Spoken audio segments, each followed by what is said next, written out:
Hello दोस्तों, क्या हाल है। तारीख आज 13 अगस्त दिन बुधवार। चलिए अब आज की 10 बड़ी खबरों की ओर नजर डालते हैं। वोटर वेरिफिकेशन को लेकर राहुल गांधी ने किया बड़ा खुलासा।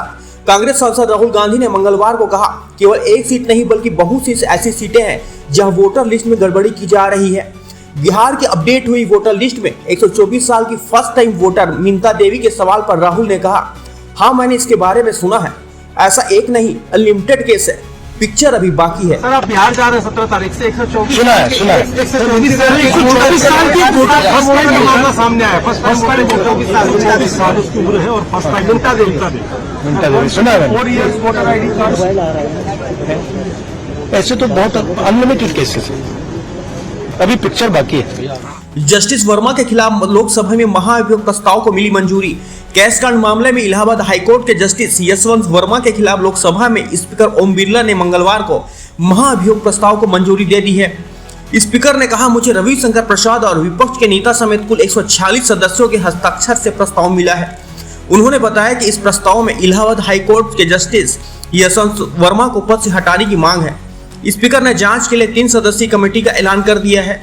इसमें सुप्रीम कोर्ट, हाई कोर्ट के एक जज और एक कानूनविद शामिल है, जहां समिति की रिपोर्ट आने तक यह महाभियोग प्रस्ताव लंबित रहेगा। भारतीय संविधान के अनुच्छेद 124 के साथ पठित अनुच्छेद 217 और अनुच्छेद 218 के अंतर्गत इलाहाबाद उच्च न्यायालय के न्यायाधीश न्यायमूर्ति यशवंत वर्मा को पद से हटाने के लिए ये प्रस्ताव प्रस्तुत करते हैं।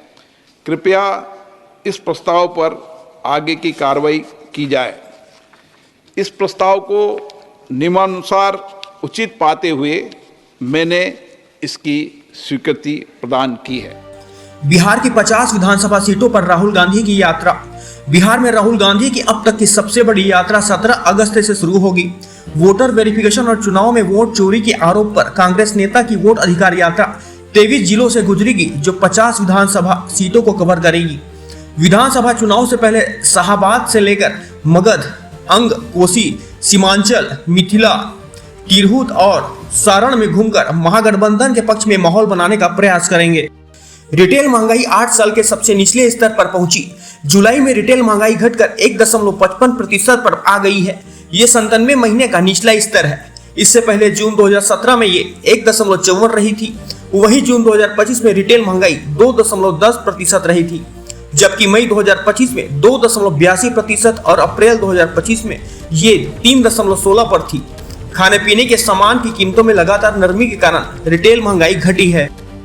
कैबिनेट मीटिंग में 4 नए सेमीकंडक्टर प्रोजेक्ट को मिली मंजूरी।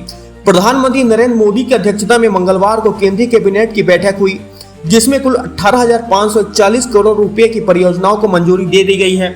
केंद्रीय मंत्री अश्विनी वैष्णव ने बताया कि बैठक में 4 नए सेमीकंडक्टर प्रोजेक्ट को मंजूरी दे दी गई है।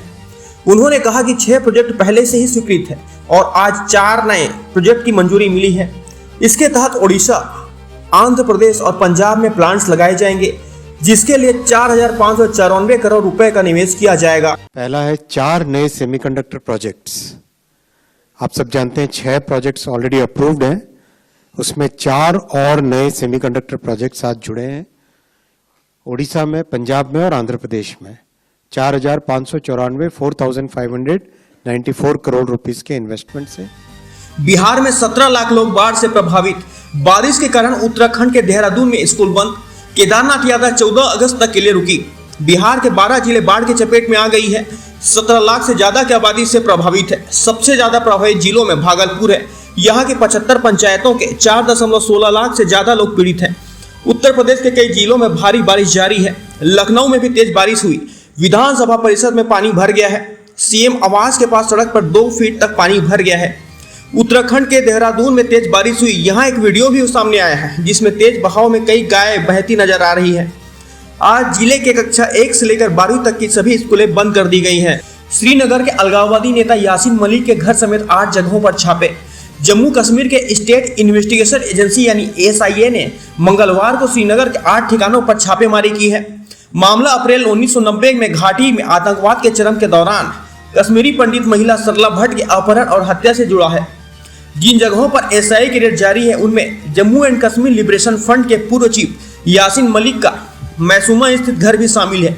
यहाँ डिप्टी एसपी आबिद हुसैन, एक कार्यकारी मजिस्ट्रेट और दूसरे पुलिसकर्मी जांच के लिए पहुंचे हैं।